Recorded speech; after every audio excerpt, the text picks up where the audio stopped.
ઘરે ઘરે આ તમારે કઈ બાપા હાજર અમે રમવાના છે, બાપા બધા આવજો. અને પાછા ભવાઈ તમે જો એ જે રાતે બનતો હોય ને એ હું બને ને દિવસે હાલ્યો જતો હોય ને પેલી હાલ્યું પેલી ખબર પડી જાય કે હું બનતો હોય છે. એ હાથમાં શેલી લેંગો ગોઠણેલ ફાટલો એ હાજે જોવા આવજો, આપને ખબર પડી જાય કે ઈ જ થતો હોય. રૂજુ સ્વભાવ આવો એમ. મને ખબર નહોતી ભરથરી ભેખું કામ પહેર્યું. હું નાનો હતો ને ત્યારે વાત સાંભળી ભાઈ રાજા ભરથરી 92 લાખ માળવો મૂકી અને પિંગલાને માં કઈ નીકળી ગયો. એમાં અમારા ગામમાં ભવાયા રમવા આવ્યા. સમાચાર મળ્યા કે રાજા ભરથરીનો વેશ આ ભજવવાના છે. એટલે મને એમ થયું કે હાશ લ્યો ખબર તો પડશે ભરથરી ભેખું કામ પહેર્યું. હા ભરથરી આવ્યો ભાઈ 92 લાખ માળવાનો ધણી અને આમલી પિંગલા આવ્યા. પણ પિંગલા મોટી ઉંમરના થયેલા અને તેથી બાળપણ આપણને એવી કઈ ખબર નહીં કે આ પિંગલા ન કહેવાય, આ તો ભૂરો છે ને એ પિંગલા પીઢો છે એવી કઈ ખબર નહીં એવી. પણ મને એમ ક્યારેક આ વાસ્તવિક આ રાજા ભરથરી ની જ આવ્યા એમ. પણ પિંગલા આવ્યા ભાઈ રઘુ બહાર નીકળી ગયું, સકરિયા જેવી આંગળીઓ, ન્યાય બોદાર સોપડેલો, માફગીનું પોપટિયા કલરનું પોલકું, ટૂંકો સણિયો પહેરેલો, હાડલો ઢગડાતો જાય. આમ આમ આવ્યા. ક્યાં છે ભરથરી? હું ઘીરે ગયો છું.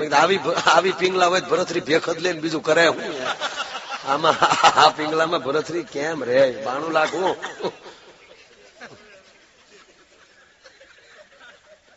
186 માળવાનો ધણી હોય તે જાતો કરી દે મારી માં. ભવાયો નો જમાનો હતો. ગામમાં ભવાયા રમવા આવે એટલે આપણે છોકરાઓ બધા આપણે હવની જગ્યાઓ ઉગાવ ઈવડા લોકો જ્યાં રમવાનું હોય ત્યાં પાણી છાંટી દીધું હોય, વાહડા ખોડી દીધા હોય, ત્યાં કિસલેટું ઊંધા મોઢાંગીઓ લગાડ્યું હોય પેટ્રોલમાં, અને આપણે હવની જગ્યા ઉપર સોખોળી કરીને બેસી જાય ગુણિયા પાથરી ઘરના સિંગના ખેરેલી સિંગ લેતા આવ્યો હોય, ગોળનું દડબું લેતા આવ્યો હોય. અત્યારના છોકરા ભાગશાળી છે, ખિસ્સામાં હાથ નાખો તો કેડબરી નીકળે અને આપણા ખિસ્સામાં હાથ નાખતા માંડવી નીકળતી.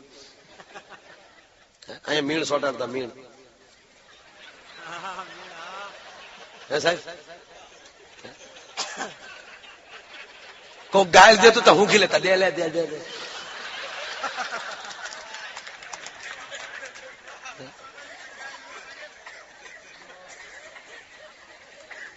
ઈ આ છોકરાને થોડું ચડવાનું એ તો મરી ગયું સાહેબ બધું. અત્યારે તો છોકરો નિશાળે જાતે નક્કી નો કરે કે છોકરો નિશાળે જાય કે માં નિશાળે જાય. માએ ખંભામાં દફતર નાખ્યું, છોકરો આંગળીએ લઈને રિક્ષાની વાટે ઉભી હોય. હમણાં આવશે રિક્ષા બેટા. છોકરા કરતા દફતરનો ભાર વધારે હોય. છોકરાને છૂટદડી રમવા દેવા. હાવ બાળપણ આપણે 18 વર્ષના થયા હતા ને, ચોથું ભણતા હતા સાહેબ.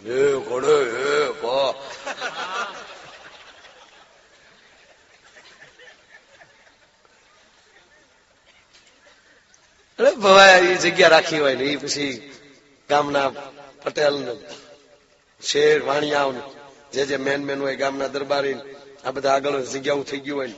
અમુક ઢોલિયા નાખીને બેઠા હોય, અમુક ઓલી બળદગાડામાં બેઠા હોય. ભવાયાને રમવા માટે બુંગણ બાંધ્યો હોય ફરતો, અહીંયા એ તૈયાર થતા હોય, છોકરા વાળે બુંગણું છોકરી કરીને જોતા હોય. ભૂતકાળમાં વલ્લભભાઈ લીધા આગળ એમાં વળી 2 જણા વાહ થાય ત્યાં સોવામાં. એ વળી છોકરો થોડીને ઘરે જઈને કે બાયું ચાર થાય. એ બાયું નથી, ડોહો નાથો છે, હરખો હરખો બેઠો છે. એમાં વળી બોલો આવ્યો હોય, સોને કી સડી રૂપે કી બાદ જન્મ કી જામા, રાજા ધીરાજ ને 92 લાખ માળવાને ઘણી ખમાવ તા તો આમ ખપાટ ની તલવાર કરાય. આપણું રાજ કેવું ચાલે છે બાને ખબર. આપણા રાજ એક જણો રાજા ધીરાજ થી પડમાં આવ્યો એટલે આમ તો મહેમાન હાળો આવેલો ગામમાં રમવાનું, આને એના ગામમાં રમવાનું. એટલે વાળું કરીને એની પત્નીને કીધું કે તારો ભાઈ આવ્યો ને ટકા હાળો થોડોક તીખળી. એને ખબર એ તો એના હાળાની તો એને ખબર જ હોય. એટલે કીધું તારા ભાઈ ને વાળું કઈ હુવડાવી દેજો. આજ મારે પારેવાની શ્રેણી માટે રમવાનું છે,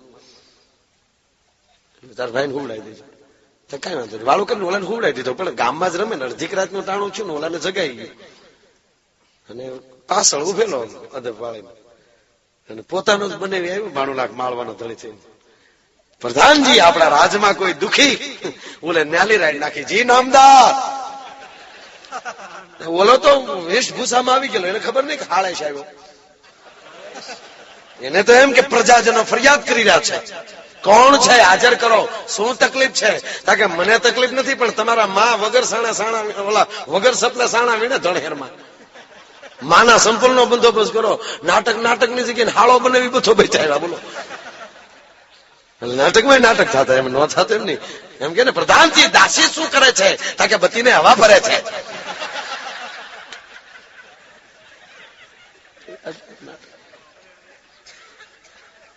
આખો નાટક આખો માહોલ જુદો હતો સાહેબ. હે બધા બેસી જાય, લેરકડી થતી હોય. એક જગ્યાએ રમવા આવ્યા અને ગામના દરબારે જોવા બેઠેલા. એમાં શેઠ આવેલા નહીં. વાણિયા મને બહુ ગમે. ત્યારે લેવું હતું, પણ મેં કીધું આપણે ઘડીક રહેવું ખોટું આંખે થવું. પણ મને બહુ ગમે, વાણિયા બહુ ગમે. જે ઉજાગરો ન કરે છી જવાય.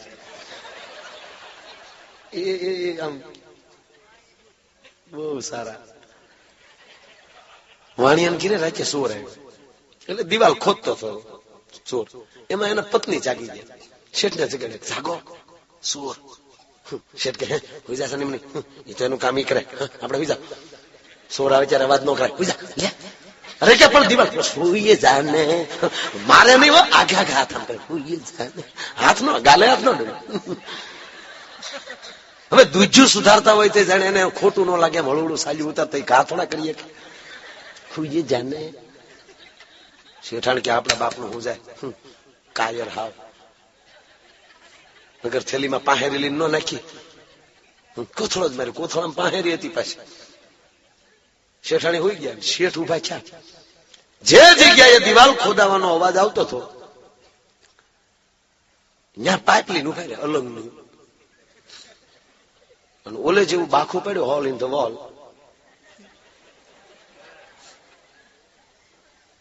ચોરને અંદર આવવા માટે તો પેલા હાથ ને પછી આમ બરોબર માથું આવવા દીધું ને, અને શેઠે લોંગ લઈને એક મૂક્યો ને લઈને માન નાખ્યો. શેઠ કે થઈ ગયો. અને જે શેઠે દોટ દીધી ભાઈ સીધા સરપંચ ની ઘીરે રાખી. ભાઈડો સરપંચ અમારા ગામનો કાળી લાઈટ નો વકાળો. મને વિશ્વાસ ને ફોન આવ્યા ગીરી, અને મને ખબર છે તમારી સિવાય કોઈ ઘા ન કરી. હાલો ભાઈ, હાલો બાપુ, હાલો બાપુ. સરપંચે મારી ઘરે ભાઈ અરે કે હાલો શેઠ, ભલા મણા સરપંચ છે, ગામના કામ નો કરી તો કરવા કોને, લાવો મારી પાસે પાઇપ. શેઠે હાથનો ફાનસ લઈ લીધું, સરપંચ ને આપી દીધી પાઇપ. ઓલો હમણાં બારીએ તો જોયો આખેલ દેખાડ્યો ને ઓલો ઉતાવળો જોયા વગર નો ઘા કર્યો. શેઠ કે હાલે લે એક ભેગો પટાવી દીધા. વાહ તમારો ઘા, વાહ કાંડા બળ્યો મારા. આ નામ પાડ્યા, આ પાડ્યા. ગામ ભેગું કર્યું શેઠે, ગામ પાડ્યો સરપંચ. જો ઉલાવી નાખ્યો, નો પીડ્યો. જંગ જાહેર કર્યો. એ કે મોઢું નથી જોવું, સરપંચ જુઓ સરપંચ. આનું સન્માન કરો, આનું સન્માન સમારંભ ગોઠવો. અને ભાઈ સન્માન સમારંભ ગોઠવો. સમારંભ હાલતો હતો ત્યાં શેઠાણી આવ્યા. શેઠને કઈ આવ્યો હતો, હું સાહેબ બધું સન્માન સમારંભ આપણા સરપંચ નું. ભાઈડો માણા એક ભેગો સોડને માંડી નાખ્યો. શેઠાણી કે રહેવા દો ભાઈડા, તમે શું સન્માન તમારું થવું જોઈએ? તમારે આડેલી કોઈક સન્માન લીધા મને ખબર છે, તમે સાની મની રે. આપણે ધંધા કરાય, સન્માન નો કરાય, ઘર ભેગી થા. અરે કે પણ મળદની દીકરી ઠામા, મળદાંડી ને લાયક સડપટ છે, તારે નો બોલાય, ઘર ભેગી થા. શેઠાણી વહી ગઈ. સન્માન સમારંભ હાલતો હતો, પોલીસ આવી કે ભાઈ શેનું સન્માન સમારંભ? હે કે સાહેબ તમને ખબર નથી, પૂછો ગામને. અમારો સરપંચ ભાઈડો મારા, કાંડા બળ્યો, ઘાનો ટૂકે, ગાયું કર. એક ભેગો છોડને પટાવી દીધો. હે એક ભેગો રોપડ્યો. પોસ્ટમોર્ટમમાં લાશ ને મોકલી દીધી અને સરપંચ ને 302 માં ફીટ કરી દીધા. જીપમાં બેહાડીને જતા હતા ત્યારે શેઠે શેઠાણીને કોણી મારી આ સન્માન આ સન્માન. આ બુદ્ધિ. એટલે શેઠ કોઈથી ભવાયા જોવા આવે ને ભાઈ, ઉજાગરા નો કરાય. અને એમાં ગામના વડીલ બેઠેલા, આમ જોયું બધા હતા, શેઠ નહીં ગામના નગર શેઠ. અને કીધું કે આપડા નગર શેઠ કેમ નથી? કે નો આવે. હું કામ નો આવે? નો આવે તો ઢહડી લાવો. જાઓ બે જણા, જેને ઉધાર નતો આપ્યું ઈ જ ઉપડ્યા કે આ ગામમાં સીડ્યા શેઠ. અને શેઠ ની દેલી ખખડાવી, શેઠ હા હવે જોવાલો અમારે નો અવાય, ગામ જોવો બરાબર છે. અરે કેમ કીધું છે ગામના આઠ વડીલે, નહીં આવો તો ઢહડી મહેનત નથી કરવી. આવું છું મુંબઈ બીજું રહેવાય, ગામડામાં નો રહેવાય. હેરાન કરી દીધા. ટપુક ટપુક શેઠ આવી ગયા, એક હાથમાં ધોતીનો શેડો, માથે ટોપીને હાથમાં લાકડી, આગળ આવીને બેસી ગયા. હવે ગામના એવા બધા બેઠેલા ભાઈ ભવાયા તાનમાં. કેદુનું ક્યાંય નાટક નહોતું, ગળાય ગરેડી જેવા. અને ભવાયા શરૂ કર્યું. સાંભળજો હવે. એ જ હપરાની જમના ડોશી લાવે બળદન કાપી, એ લોટ ખાઈ ગયા કુતરા પછી બેઠી બેઠી તાપી. ભલા મોરી એ ભલા મોરી રામા, ભલા મોરી રામા, ભલા મોરી રામા, એ ભલા મોરી રામા.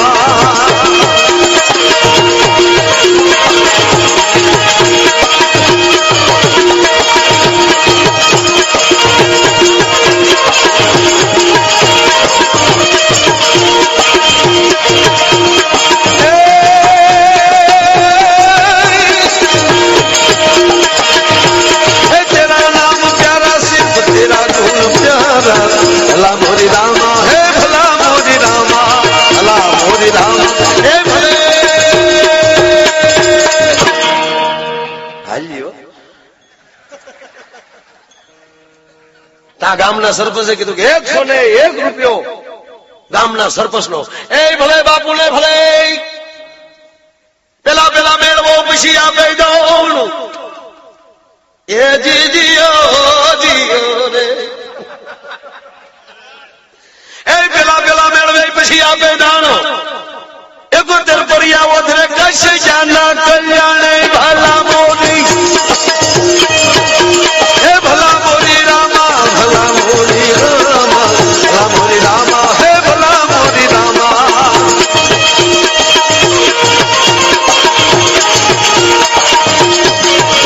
હે તેરા ગુણ પ્યારા મને, તેરા ગુણ પ્યારા. ભલા મોરી રામા, હે ભલા મોરી રામા, ભલા મોરી રામા, હે ભલે બધાએ દીધા. હો શેઠ હલવા, મારા દીકડા ગાડિયા કરવાના, લખાવી નાખો, હો લખાવી નાખો. શેઠે હો લખાવ્યા તો ભવાયાએ ઠેકડો મારીને માથું માંડવે અફળાવ્યો. શેઠના દુખણા લઈ લીધા. કિલક કરતા ટાઢું લાગે, હુકાય ક્યારે તરડાઈ.